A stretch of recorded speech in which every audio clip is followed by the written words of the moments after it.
നിങ്ങൾ ഒരു പുരുഷനാണോ അതോ ആണായി പിറന്നൊരു കുട്ടി മാത്രമാണോ? മെച്യൂറായിട്ടുള്ള ഒരു പുരുഷനായി മാറുക എന്നുള്ളത് നിങ്ങൾ വിചാരിക്കുന്നത് പോലെ അല്ല. ഏജ് അഥവാ വയസ്സ് എന്നുള്ളതിന് ഇവിടെ തീരെ പ്രാധാന്യം ഇല്ല.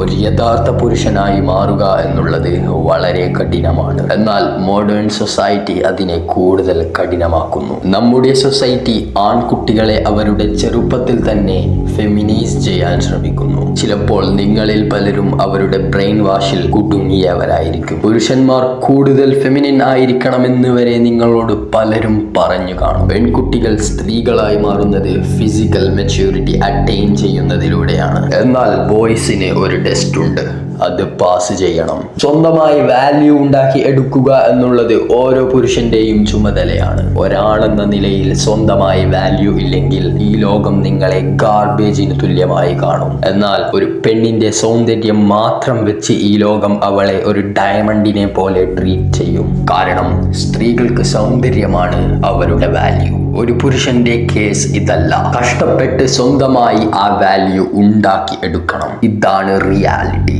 എന്നാൽ ഇതിനെ നിങ്ങൾ ഒരു കുറവായി കാണരുത്. ഇതിലൂടെ ഹൈ വാല്യൂ ഉള്ള പുരുഷനായി നിങ്ങൾക്ക് നിങ്ങളെ തന്നെ ബിൽഡ് ചെയ്തെടുക്കാൻ സാധിക്കും. നിങ്ങൾക്ക് ചുറ്റുമുള്ള മറ്റുള്ളവർ റെസ്പെക്ട് ചെയ്യുന്ന പുരുഷന്മാരെ നിങ്ങളൊന്ന് നോക്കുക. മറ്റുള്ളവർ അവരെ റെസ്പെക്ട് ചെയ്യാൻ കാരണം എന്താണ്? പ്രോബ്ലംസിനെ സോൾവ് ചെയ്യാനുള്ള സ്കില്ലുകളാണോ? ഡൈവേഴ്സിറ്റിയുമായി ഡീൽ ചെയ്യാനുള്ള എബിലിറ്റി ആണോ? ധീരനും ശക്തനും ആയതുകൊണ്ടാണോ? ഡിസിപ്ലിനും ലീഡർഷിപ്പുമുള്ള ഒരാളായതുകൊണ്ടാണോ? ഏത് കാരണമായാലും വയസ്സുമായി ഇതിന് യാതൊരു ബന്ധവും ഇല്ല. ആൺകുട്ടിയിൽ നിന്നും പുരുഷനായി മാറാൻ വേണ്ട ക്രൂഷ്യൽ ആയിട്ടുള്ള 4 കാര്യങ്ങളെ നമുക്ക് സംസാരിക്കാം. Number 1, responsibility. ആൺകുട്ടികൾ അവർക്ക് തോന്നുന്നത് പോലെ ചെയ്യാൻ ഇഷ്ടമായിരിക്കും. എന്നിട്ട് അവർ ചെയ്ത കാര്യങ്ങൾക്ക് മറ്റുള്ളവരെ കുറ്റം പറയും. റെസ്പോൺസിബിലിറ്റി ഏറ്റെടുക്കാതെ ലൈഫിലുള്ള പ്രശ്നങ്ങളെ അവർ കംപ്ലൈന്റ് ചെയ്ത് നടക്കും. അവരുടെ നഷ്ടങ്ങൾക്ക് മറ്റുള്ളവരെ കുറ്റം പറഞ്ഞ് നടക്കും. എന്നാൽ ചുമതലകൾ ഏറ്റെടുക്കണം എന്ന കാര്യം പുരുഷന്മാർക്ക് നന്നായി അറിയാം. ഇനി മറ്റുള്ളവർ നിങ്ങൾക്ക് പ്രശ്നം ഉണ്ടാക്കിയാൽ പോലും അതിലും നിങ്ങൾക്ക് ചുമതല ഏറ്റെടുക്കാം. 10ൽ 9 തവണയും ജീവിതത്തിലെ സാഹചര്യങ്ങൾ മൂലം അല്ല, സ്വന്തം മൈൻഡിന്റെ ഇരകളാണ് നിങ്ങൾ. റെസ്പോൺസിബിലിറ്റീസ് ഏറ്റെടുക്കുന്നതോടെ പ്രശ്നങ്ങളെ പരിഹരിക്കാൻ നിങ്ങൾ ചാർജ് എടുക്കും. You take charge of your life. നാം നമ്മളാകുന്നത് മറ്റുള്ളവർ മൂലം അല്ല, പക്ഷേ സ്വയം ആയിത്തീരുന്നതാണ്. Number 2, doing instead of talking. കൂട്ടത്തിൽ നിർത്താതെ തള്ളുന്ന ഒരുത്തനെയെങ്കിലും നാം കണ്ടു കാണും. അവനുണ്ടായ ലൈനുകളെ കുറിച്ചും അവൻ സമ്പാദിച്ച പണത്തെക്കുറിച്ചും അവൻ ചെയ്ത ഫൈറ്റുകളെ കുറിച്ചും നിർത്താതെ സംസാരിക്കുന്ന ഒരുത്തൻ. അവസാനം അതെല്ലാം വെറും പറച്ചിൽ മാത്രമായിരിക്കും. സ്ത്രീകളെ ആകർഷിക്കാനും പണമുണ്ടാക്കാനും നല്ല ഒരു ഫൈറ്ററാകാനും കഠിനമായി വർക്ക് ചെയ്യണം. എന്നാൽ ബോയ്സ് അവർക്ക് എളുപ്പമായ വഴി പിക്ക് ചെയ്ത് അവർക്ക് വേണ്ട സ്റ്റാറ്റസ് നേടിയെടുക്കാൻ ശ്രമിക്കും. ബണ്ടലടിച്ചും തള്ളിയും അവർ ആ സ്റ്റാറ്റസ് നേടിയെടുക്കും. ഏതൊരു റിയൽ ആയിട്ടുള്ള സിറ്റുവേഷനിലും ഇവർ എക്സ്പോസ് ചെയ്യപ്പെടും. പക്ഷേ സംസാരം വെറും ചീപ്പാണെന്ന് പുരുഷന്മാർക്കറിയാം. Men know talking is cheap and actions speak louder than words. എപ്പോൾ മിണ്ടണമെന്നും മിണ്ടാതെ ഇരിക്കണമെന്നും പുരുഷന്മാർക്ക് നന്നായി അറിയാം. ഒരക്ഷരം പോലും കംപ്ലൈന്റ് ചെയ്യാതെ സ്വന്തമായി ഫോക്കസോടെ വർക്ക് ചെയ്യാൻ പുരുഷന്മാർക്ക് അറിയാം. Men focus on doing instead of talking. Number 3, ഇത് മിക്ക പുരുഷന്മാർക്കും ഹാർഡായിരിക്കും. Stop playing video games and stop fapping. Game കളിച്ച് സമയം കളിയാൻ വളരെ രസമായിരിക്കും. എന്നാൽ നിങ്ങളുടെ ഇന്നേറ്റ് ഡിസയേഴ്സ് വെച്ചാണ് ഇതൊക്കെ ഉണ്ടാക്കിയിരിക്കുന്നത് എന്ന അവയർനെസ് നിങ്ങൾക്കുണ്ടായിരിക്കണം. മിക്ക ആൺകുട്ടികളും വീഡിയോ ഗെയിംസിന് അഡിക്റ്റ് ആയിരിക്കുന്നത് എന്തുകൊണ്ടാണെന്നാണ് നിങ്ങൾക്ക് തോന്നുന്നത്? Challenge, competition, status, conquest. ഓരോ വീഡിയോ ഗെയിംസിന്റെയും ബേസിക് ആയിട്ടുള്ള കാര്യമാണ് മനുഷ്യന്റെ നേച്ചറും ഡിസയേഴ്സുമായി ഒത്തുകളിക്കുക എന്നുള്ളത്.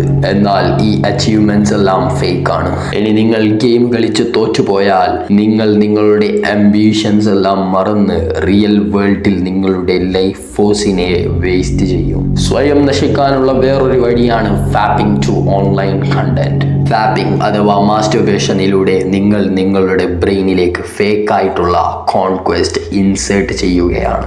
നിങ്ങൾ വാച്ച് ചെയ്യുന്നത് മറ്റുള്ളവരെയാണ്. നിങ്ങൾക്ക് സ്വന്തമായി ഒരിണയെ അട്രാക്ട് ചെയ്യാനുള്ള ശേഷിയില്ല. അതുകൊണ്ട് നിങ്ങൾ ഈസി ആയിട്ടുള്ള വഴി തിരഞ്ഞെടുക്കുന്നു. ഇതുമൂലം മജോറിറ്റിയോളം വരുന്ന പുരുഷന്മാർ ഇറക്ടൈൽ ഡിസ്ഫങ്ഷൻ ഒരു സൈഡ് എഫക്റ്റ് ആയി അനുഭവിക്കും.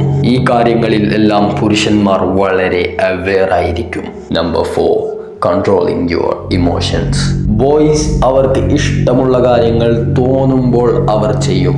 എന്നാൽ മെൻ അവർക്ക് ചെയ്യേണ്ട കാര്യങ്ങൾ തോന്നിയാലും തോന്നിയില്ലെങ്കിലും അവർ ചെയ്യും. നമ്മുടെ സൊസൈറ്റി പുരുഷന്മാരെ സ്ത്രീകളെ പോലെ ആക്കി മാറ്റാൻ ഹാർഡായി ട്രൈ ചെയ്യുന്ന വെസ്റ്റേൺ സൊസൈറ്റിയെ പോലെ മാറിക്കൊണ്ടിരിക്കുകയാണ്. ഇമോഷൻസും ഫീലിങ്സും ഉള്ളിൽ വെച്ച് നടക്കാതെ പുറത്തു കാണിക്കണമെന്ന് സൊസൈറ്റി നമ്മളെ പഠിപ്പിക്കും. ആണത്തം വേണം, അല്ലെങ്കിൽ ബി എ മാൻ എന്നിങ്ങനെയുള്ള പദങ്ങളെയൊക്കെ ടോക്സിക് ആയിട്ട് കാണും. സ്ഥിതി കുറിച്ച് ഡാർക്ക് ആകുന്നത് ഇവിടെ വെച്ചാണ്. സ്ത്രീകളും പുരുഷരും വ്യത്യസ്ത രീതിയിലാണ് ഇമോഷൻസിനെ എക്സ്പ്രസ് ചെയ്യുക. നിങ്ങൾ സ്ത്രീകളോട് ഇമോഷൻസിനെ തുറന്നു കാട്ടാൻ പറഞ്ഞാൽ അവർ അവരുടെ ഫീലിങ്സിനെ എല്ലാം തുറന്നു കാട്ടി ചില സമയങ്ങളിൽ കരയും. എന്നാൽ ഇതുപോയി നിങ്ങൾ പുരുഷന്മാരോട് പറഞ്ഞാൽ ചിലപ്പോൾ അവർ വളരെ വയലൻ്റായി മാറും. ഒരാണിന് അവൻ്റെ ഇമോഷൻസിനെ അടക്കാൻ പഠിച്ചില്ലെങ്കിൽ വഴിയിൽ നടക്കുന്ന ചില തർക്കങ്ങൾ പോലും അടിയിലേക്കും പിന്നീട് വലിയ പ്രശ്നങ്ങളിലേക്കും നയിക്കാം. ഇമോഷണൽ കൺട്രോൾ എന്ന് പറയുന്നത് മാസ്കുലിനിറ്റിയുടെ നടും തൂണാണ്. അമേരിക്കയിലുള്ള 99% ക്രൈമുകൾക്കും പിന്നിൽ ഫാദർ ഫിഗർ ഇല്ലാതെയാണ് അവിടെ കുട്ടികൾ വളരുന്നത് എന്ന ഒറ്റ കാരണം കൊണ്ട് മാത്രമാണ്. പിതാക്കൾ അവരുടെ വീട്ടിൽ ഡിസിപ്ലിനും ഓർഡറും നിലനിർത്തും. പിതാക്കൾ ഇല്ലാതെ വളരുന്ന കുട്ടികളുടെ എണ്ണം കൂടുന്നതും സൊസൈറ്റി സ്വന്തം ഇമോഷൻസിനെ തുറന്നു കാട്ടാൻ ബോയ്സിനെ എൻകറേജ് ചെയ്യുന്നതും സമൂഹത്തിൽ പ്രശ്നങ്ങളെ സൃഷ്ടിക്കും. നിങ്ങളുടെ പ്രശ്നങ്ങളെ അടക്കി ഒതുക്കി സ്വയം വിഴുങ്ങി നിൽക്കണം എന്നല്ല. നിങ്ങൾക്ക് സീരിയസ് ആയി ഒരു ഇഷ്യൂ വന്നാൽ നിങ്ങൾക്ക് ക്ലോസ് ആയിട്ടുള്ള ബ്രദേഴ്സുമായി അത് നിങ്ങൾക്ക് ഡിസ്കസ് ചെയ്യാം. ചില സമയം ജിമ്മിനുള്ളിൽ ഈ ഫീലിങ്സിനെ എല്ലാം ഉപയോഗിച്ച് തീർക്കാം. നിങ്ങൾ ഇനി കാണാൻ പോകുന്ന ഏതൊരു മികച്ച പുരുഷനും അവന്റെ ഇമോഷൻസിനുമേൽ അവൻക്ക് മുഴുവൻ കൺട്രോൾ ഉണ്ടായിരിക്കും.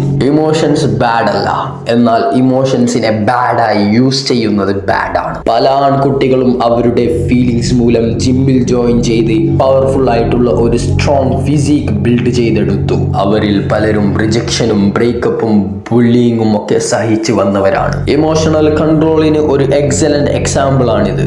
ഇമോഷൻസിനെ പ്രൊഡക്റ്റീവായി യൂസ് ചെയ്യുന്നത് എത്രമാത്രം എഫക്റ്റീവ് ആണെന്ന് നിങ്ങൾ മനസ്സിലാക്കിയാൽ ഒരാണെന്ന നിലയിൽ എത്രമാത്രം പൊട്ടൻഷ്യലാണ് നിങ്ങൾക്ക് ഉള്ളത് എന്ന് അറിഞ്ഞ് നിങ്ങൾ ഞെട്ടിപ്പോകും. ബൈ ദ വേ, നിങ്ങൾക്ക് ജീവിതത്തിൽ ലെവലപ്പ് ചെയ്യാൻ ആഗ്രഹമുണ്ടെങ്കിൽ ആ ലൈക്ക് അടിച്ച് ഈ ചാനലിനെ സബ്സ്ക്രൈബ് ചെയ്യുക. കാരണം ഇതുപോലെയുള്ള ഒത്തിരി കണ്ടന്റുകൾ ഞാൻ വരും ദിവസങ്ങളിൽ അപ്ലോഡ് ചെയ്യും. Until next time.